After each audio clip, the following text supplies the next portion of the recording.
अस्सलाम वालेकुम अहबाब। पाकिस्तान में एक वाहिद इंस्टीट्यूशन है जो एक्सलेंट है। आज 2020 के पाकिस्तान में हर इंस्टीट्यूशन कॉम्प्रोमाइज्ड है। पॉलिटिकली कॉम्प्रोमाइज नहीं है, क्रिमिनलाइज है। पाकिस्तान में जज तक मतलब जो हमारी जस्टिस सिस्टम सो कॉल्ड है वो क्रिमिनलाइज हो चुका है, पोलिटिसाइज नहीं हुआ। पोलिटिसाइज तो किसी ज़माने में हुआ होगा ना कि पीपल्स पार्टी की हुकूमत में जज उनकी मर्ज़ी के आ गए या मुजरिम लीग की सपोर्ट में आ गए, उस दौर में उनके आ गए जज। इस वक्त पोलिटिसाइज नहीं हुआ हुआ कोई भी इंस्टीट्यूशन। इस टाइम हमारे इंस्टीट्यूशंस क्रिमिनलाइज हो चुके हैं। ब्यूरोक्रेसी क्रिमिनलाइज हो चुकी है, क्राइम को बाकायदा सपोर्ट करती है। पुलिस क्रिमिनलाइज हो चुकी है, बाकायदा डाकुओं को सपोर्ट देती है। पुलिस की वैन या मोबाइल जो जो जो होती है वो इलाके में इसलिए आके खड़ी होती है कि यहाँ पर डाका पड़ना है और उन डाकुओं को भागने में मदद देनी है। ये मैं हर पुलिस वाले की बात नहीं कर रहा, लेकिन ओवरऑल ये काम पाकिस्तान में पाकिस्तानी इंस्टीट्यूशंस कर रहे हैं। एक इंस्टीट्यूशन जो अपनी जिम्मेदारी अदा कर रहा है वो पाकिस्तानी फ़ौज है, इसमें कोई शक नहीं है। फ़ौज में सब फरिश्ते नहीं बैठे, लेकिन फ़ौज अपना रोल अदा कर रही है। इसीलिए इसीलिए आज तक हिंदुस्तान पाकिस्तान को हड़प नहीं कर पाया। इसीलिए फ़ौज के ऊपर बाकायदगी से पूरे ज़ोर से प्रोपेगेंडा किया जाता है।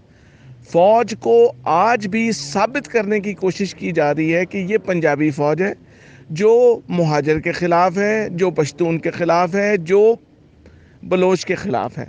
हालांकि फ़ौज में पश्तून भी है, बलोची भी है, सिंधी भी है, मुहाजिर भी है। अगर ये कोई टर्म्स इस्तेमाल करना भी चाहे, फ़ौज पाकिस्तान की फ़ौज है और पाकिस्तान की रिप्रेजेंटेटिव है। फ़ौज के अंदर हमारे ही बच्चे, भतीजे, भांजे, छोटे बड़े बैठे हैं। फ़ौज कोई आसमान से नहीं उतरी, कोई खलाई मखलूक नहीं है।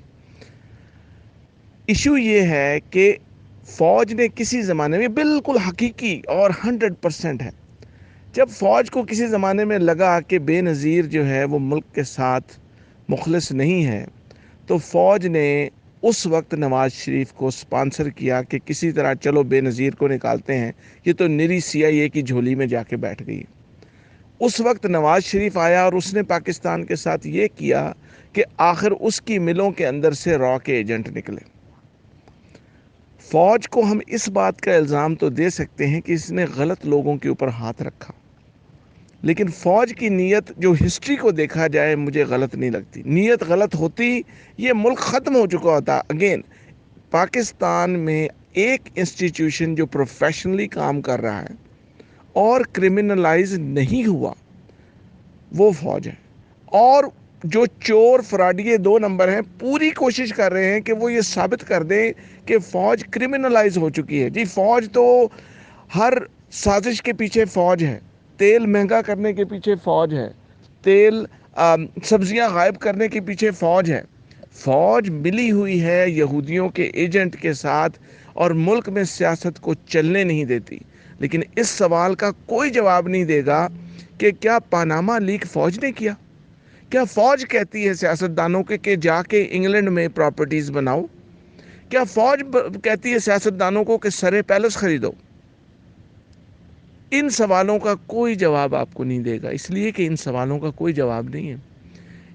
इसका मतलब इन सवालों का जवाब ये है कि हर बंदा अपनी अपनी रिस्पॉन्सिबिलिटी अदा करे। जब उसकी दुम पे पाँव आता है अपनी रसीदें पेश करे। उस वक्त ये ड्रामे ना करे कि फ़ौज सियासतदानों को चलने नहीं देती।